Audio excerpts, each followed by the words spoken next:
Hey everyone, Georgie here with Ukraine Matters. We didn't do a proper map update in a while now, so we're going to do it today. But you will see that the situation on the front line didn't really change that much. Ukraine still fights a lot of bloody battles. Russians are trying to attack. It's really, really hard for Ukrainians to hold the Russians, mostly because Ukraine right now is in the economy mode. They're putting the minimum resource depletion rate as possible so they can keep the resources that they're having. So it is expected that Ukrainians will try to defend what they can defend. If they cannot defend it anymore, then they will start falling back. And this is approximately what we're seeing right now. Situation around Krynky. So in this area right over here, there were a couple of events this week that are worth mentioning. The first thing is that Russians have tried to do some kind of propaganda act. So in midweek, there was a video appeared with Russians supposedly sticking a flag inside of the village of Krynky with no one around, and some people started, well, if there is a flag, that means that the Russians are already kind of moving on into the village, so potentially Ukrainian hold on the area is being lessened. Well, the truth actually came right about approximately a day after, when it turned out there was like some kind of a really big Russian propaganda operation. They have recorded videos, and then there were Telegram channels talking about this operation, and they explained it was the stupid idea. What it ended up with is essentially they were able to put the flag, but majority of the people that were sent specifically to just put the flag into that village were destroyed, and the whole operation was just a propaganda operation. Nothing changed. Ukrainians are still having the control over the area, though Ukrainians do acknowledge that it's right now quite hard to hold the area. It is specifically because in the area around Krynky, you can see these smaller kind of rivers that are propagating this whole area. And while Dnipro itself does not freeze during the winter, Ukrainians that are trying to use these smaller kind of I don't know if they call river rats or something, like smaller rivers, they are having trouble because the smaller rivers and smaller lakes, they do freeze. So some rubber boats or even like a small metal boats and so on, they don't have the same mobility and they don't have it as easy to navigate all of this area as before, which makes supplying this beachhead a little bit harder. And the second story is liquidation of a notorious Russian drone operator with the name of Moisey. In this war, drone pilots, they basically know each other by name, FPV drone pilots specifically. So they became like almost like a hunting ground where one ace is hunting another ace on the other team. There are ace operators on the Ukrainian side, there are ace operators on the Russian side, and in this case, Moisey, the Russian ace drone operator, was destroyed. It was captured on camera as they were operating near the building, sending out drones, and then Ukraine was sending in strike drones inside of that building. Then we move to the situation around Robotyne, and Robotyne area is pretty tough. Ukraine is really hopeful. Ukraine really wants to preserve some of the area, specifically the area around Robotyne, where a big strong point is, because it still was notable achievement for Ukrainians to have taken this village. It allows for further advancements towards Tokmak if Ukraine and when Ukraine is going to renew their offensives. But Russians are also trying to push them.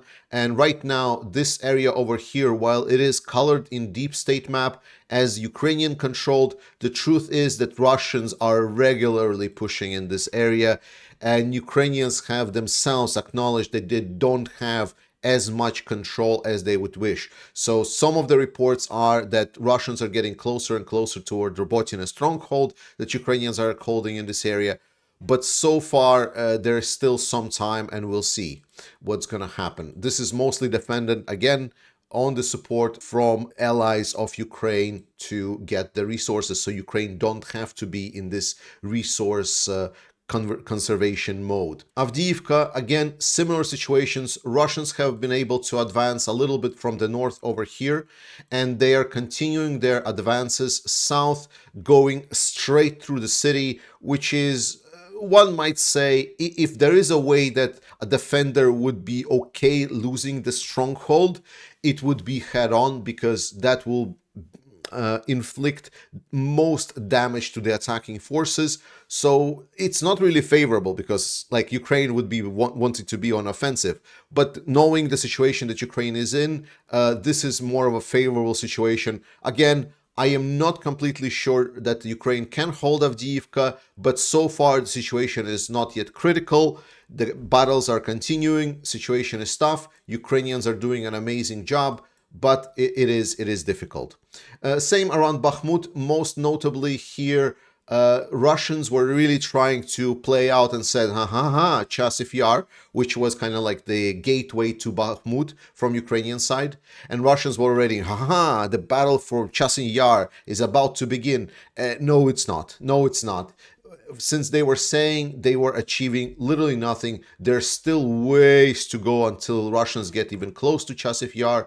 Remember that everything kind of, the more east it goes, the more uphill it's a fight. So every kind of next step, every further advancement is harder for Russia. And we already saw the map where I was showing you that Ukrainians are preparing some of the additional big defense lines. And the big defense lines, they start about 10 kilometers from the line of contact. So if you look at the map, you can say, okay, so this is where the current maps, the contact line is with Ukrainians. So if we just put it as a ruler here, let's say, oh, come on, ruler, work. Yes. If you put a ruler, this is like, it's about 10 kilometers. So about the area of Chasiv Yar and like go up and so on, most probably along this river specifically, there's going to be Ukrainian notable fortified positions. So Russians have not even reached some of those notable fortified positions. There is no easy advancements for Russians, so there we go. Another kind of small loss, because it's a more of a gray area loss. Again, there are villages here with the name Vesele, for example, that now is controlled by Russians, but it's like a couple of buildings. So you can say Russians advanced a couple of hundreds of meters in this area. A little bit of a change happened in the area of Krakhmalne, which is right over here. So Russians were able to get over the road. One of the bigger problems for Russians is like any kind of roads, rivers, railways, and so on. They're always the problematic areas for Russians. Just recently, right before basically I was recording this, it was stated by Russians that they are taking the Kromova, which pre-war population was 50 people, so you can imagine yourself how big the area is. But the main point is that Russians were able to cross the road. Ukrainians are saying that everything is not as defined, that there are still operations ongoing, and we saw this happening before where one side is attacking, but then they get pushed back. But so far, this has been probably the most significant advance of Russians since October, because what they're still focusing on a lot is they're trying to go back into Sinkivka again from the north, and it's not working. It's just not working. So that's the overview of the front line and what's happening right now. The pattern that we're seeing is the same. Russians are trying to advance. They're advancing maybe 100, 200 meters, depending on the direction per week. It's slow, it's bloody, it's really costly for Russians. And the most important thing is that no kind of lines are collapsing for Ukrainians. The front is holding up. Ukraine is obviously in a defensive posture. So we'll see how long Ukraine can hold the Russians off before they get completely exhausted, and then we will see much less activity of Ukraine for Russians. But yes, if a week before I said that Russians were a little bit less active, now they're more active. So I would expect in maybe a couple of days or a week, they will do of this activity. Then they get kind of less active again. But Ukraine is also trying to respond. And one of the most notable things that happened just recently is Ukrainian long-range drone strike. There were a couple of nights where Ukrainian drones flew into the territory of mainland Russia and attacked targets inside of Russia. Most notable is the area of Ust-Luk, which is right over here. This is this area right over here. I will kind of zoom out just a little bit. So this is St. Petersburg, and it's the area right over here, right close to the border of Estonia. This is a port city, and it has a lot of oil processing factories. There is a lot of port infrastructure where the tankers that Russia is sending the oil through are being prepared and pumped with oil. It's a very important area. And a big facility right over here, it's not the only facility, but it's probably one of the bigger ones in the area, was struck by Ukrainian drones, and the strike was very, very effective. There was fire that was happening all across that facility for over 12 hours. And then things got even worse from there, because when the firemen arrived, they tried to put things out by using water and foam as well. And that water, because of the temperature that is right now striking Russia, the temperature is so low, so that a lot of this water that was spilling all everywhere across the facility froze, and now the facility is covered with ice. So now it's going to also take a while to get the ice away if there is any kind of desire to repair this facility. Right now, this facility is shut down. There is a window of opportunity to get maybe more damage done by Ukrainians. We'll see if they will use that.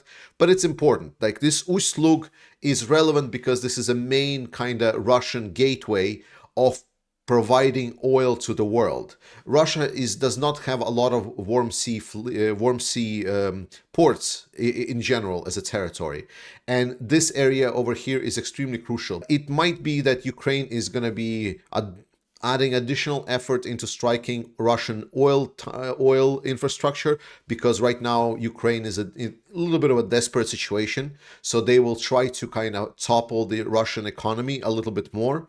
But it might also be just part of the general attacks, because on the other hand, drones have struck the anti-air production facility. If you know what Panzers are, then Ukrainians have struck the factory that is producing these Panzer vehicles. It's the like a close-range anti-air defense vehicle. And finally, I want to end up with something that Gabrielius Landsbergis, the Minister of Foreign Affairs of Lithuania, has presented as a great overview of both how Ukraine is being supported, and also to kind of compare where we can do more and what Ukraine needs.